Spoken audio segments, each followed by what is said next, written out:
Hello friend, Multitech के YouTube channel में आप सभी का स्वागत है। मैं मुबारक अली, ट्रेसिंग फैकल्टी।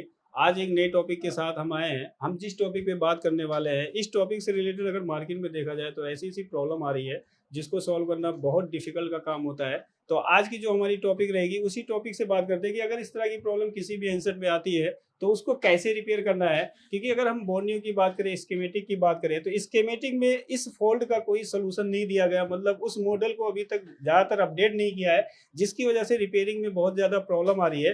ठीक है, तो वीडियो में लास्ट तक बने रहे और देखिए अगर इस तरह की प्रॉब्लम किसी भी हैंडसेट में आती है तो उसको कैसे रिपेयर किया जाता है और किस चीज़ों की वजह से ये प्रॉब्लम आती है। तो थोड़ा सा हम आपको सर्किट ड्रॉ करके आपको समझाने की कोशिश करते हैं कि ये जो प्रॉब्लम आ रही है किस सर्किट की वजह से आती है, और अगर इस तरह की प्रॉब्लम आपके सामने आता है तो आपको कैसे रिपेयरिंग करना है।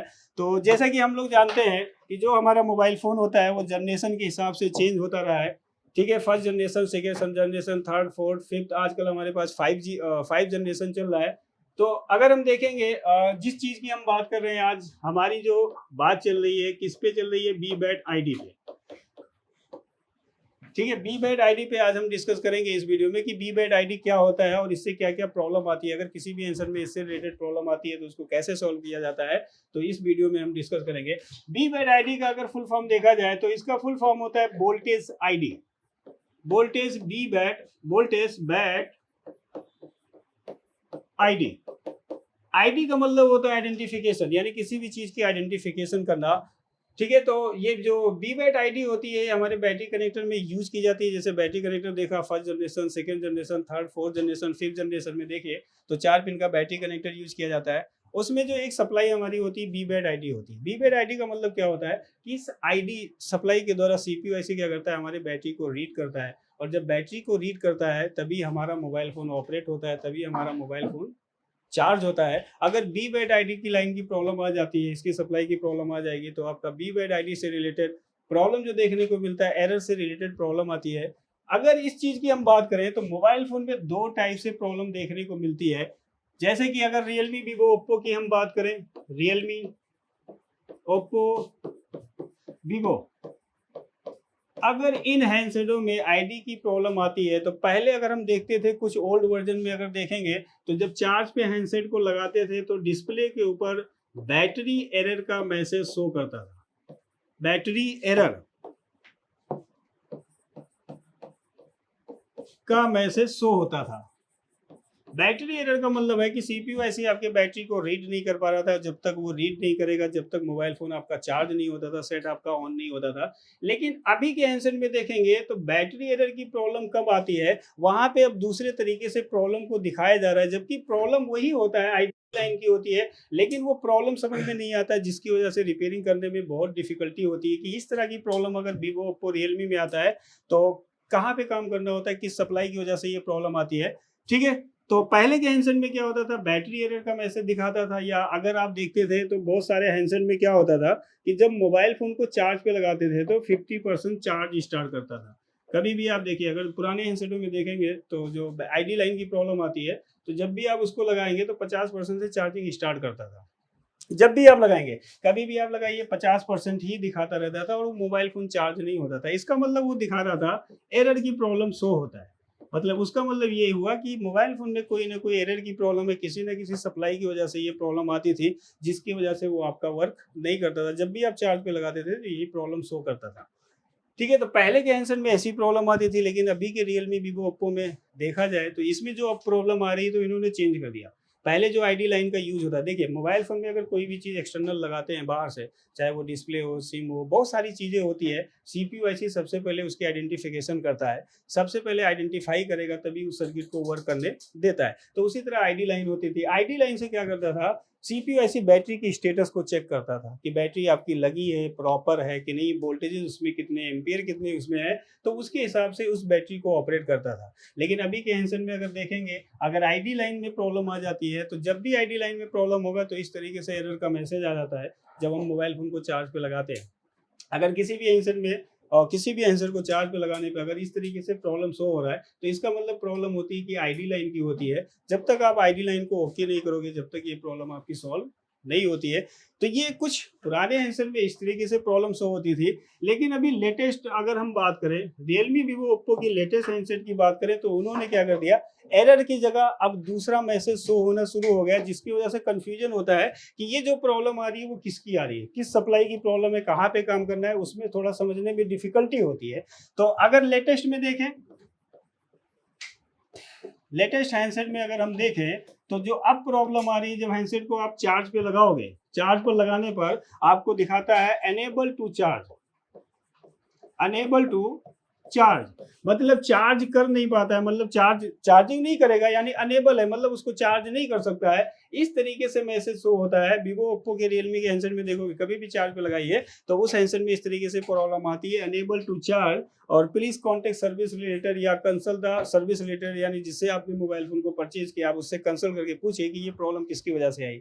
तो अब जितने भी हैंडसेट आते हैं, अगर उसमें आप देखोगे तो ये अनेबल टू चार्ज की प्रॉब्लम आती है। इस तरीके से अगर आपके पास मैसेज आता है, अगर किसी भी हैंडसेट को लगाते हो चार्ज पे, अगर चार्ज पे लगाने का मतलब लगाते हो, तो अगर ये मैसेज शो हो रहा है, तो इसका मतलब वो एरर की प्रॉब्लम होती है। क्या होता है? एरर की प्रॉब्लम होती है।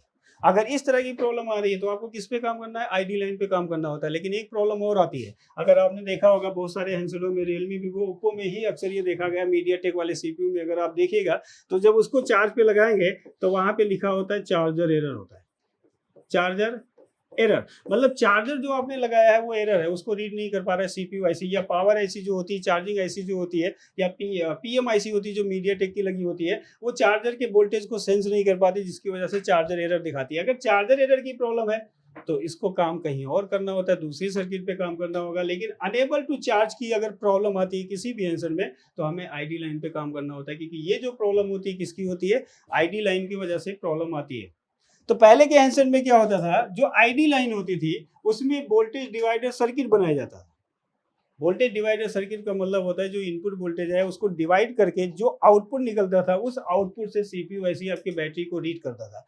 क्योंकि पहले के हैंडसेट में अगर देखें तो इस तरीके से वोल्टेज डिवाइडर सर्किट यूज किया जाता था। अभी भी सैमसंग में देखिए, सैमसंग के मॉडलों में डिवाइडर सर्किट यूज किया जाता है। लेकिन रियलमी, वीवो, ओप्पो ने क्या कर दिया, वोल्टेज डिवाइडर सर्किट को चेंज कर दिया। ठीक है, पहले वोल्टेज डिवाइडर सर्किट होती थी, अभी भी वोल्टेज डिवाइडर सर्किट यूज करती है सारी कंपनियां, लेकिन जो वीवो, ओप्पो के हैंडसेट आते हैं वो वोल्टेज डिवाइडर सर्किट का यूज नहीं करते हैं। मान लेते हैं कि ये आपकी क्या है, बैटरी कनेक्टर है। बैटरी कनेक्टर मैंने वन वे बनाया है, वैसे दोनों साइड इसकी पिनें होती है। ठीक है, तो एक पिन क्या होता है इसमें आपका ग्राउंड रहेगा, दूसरा पिन एनटीसी, टेम्परेचर के लिए, जो बैटरी के टेम्परेचर को कंट्रोल करता है, ताकि बैटरी आपकी प्रॉपर वर्क कर सके, हीट ना हो और एम्पियर ज़्यादा कंज्यूम ना करे। इसकी वजह से ये सप्लाई बनाई जाती है। पहले ये सप्लाई नहीं होती थी तो मोबाइल फोन में प्रॉब्लम आती थी। जब चार्ज पे लगाते थे तो बैटरी हीट करता था, हीट होने से उसकी जो बैकअप होती थी वो बैकअप कम हो जाती थी। कभी भी मोबाइल फोन में अगर हीटिंग की प्रॉब्लम आती है तो हीटिंग से क्या होता है, बैटरी ज़्यादा कंज्यूम किया जाता है। ठीक है, ये सप्लाई जो होती थी वो आईडी होती थी, और ये सप्लाई आपकी वी बैड होती थी।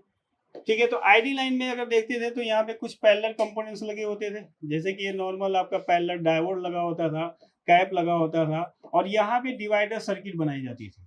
डिवाइडर सर्किट, यहाँ पे एक रजिस्टर सीरीज में लगाया जाता था जो कि 100 किलो ओम का होता था, 100 किलो।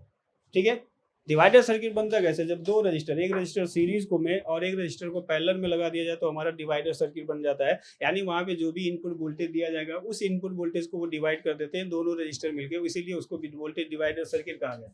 दूसरा रजिस्टर आपका पैरेलल होता है।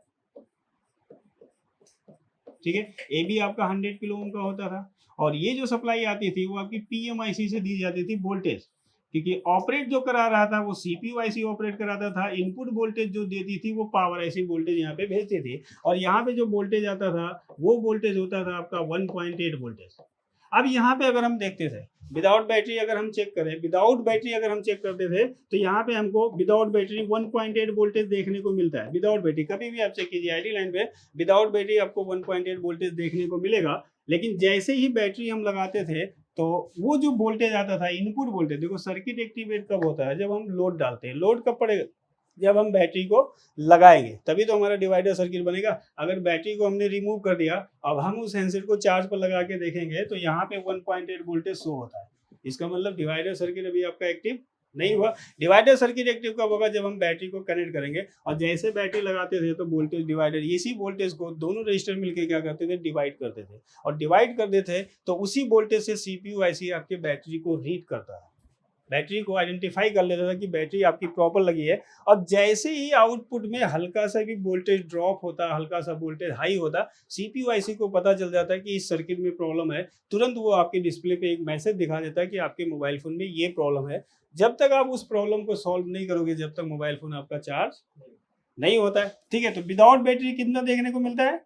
जब हम हैंडसेट को चार्ज पे लगाएंगे तो 1.8 वोल्टेज शो होता है, लेकिन जैसे हम बैटरी को अगर हम कनेक्ट करेंगे, बैटरी को कनेक्ट करने पर, यानी लोड जब आपने दिया, लोड देने पर यही वोल्टेज क्या होता था? 0.6 वोल्ट से लेके 0.9 वोल्ट में डिवाइड हो जाता था। मतलब इतना वोल्टेज आपका लोड पड़ने पे, यानी लोड लगाने पे इतना वोल्टेज यहाँ पे बनना चाहिए। इतने वोल्टेज से सीपीयू आईसी बड़े आसानी से बैटरी को रीड करता है। लेकिन जैसे इसी वोल्टेज में अब रजिस्टर होते हैं, रजिस्टर क्या होता है? वैल्यू के बढ़ने घटने पे वोल्टेज में फ्लक्चुएशन देखने को मिलता है। अगर वैल्यू घटेगा तो वोल्टेज ज़्यादा पास होगा, अगर वैल्यू बढ़ेगा तो वोल्टेज आपका कम पास होगा।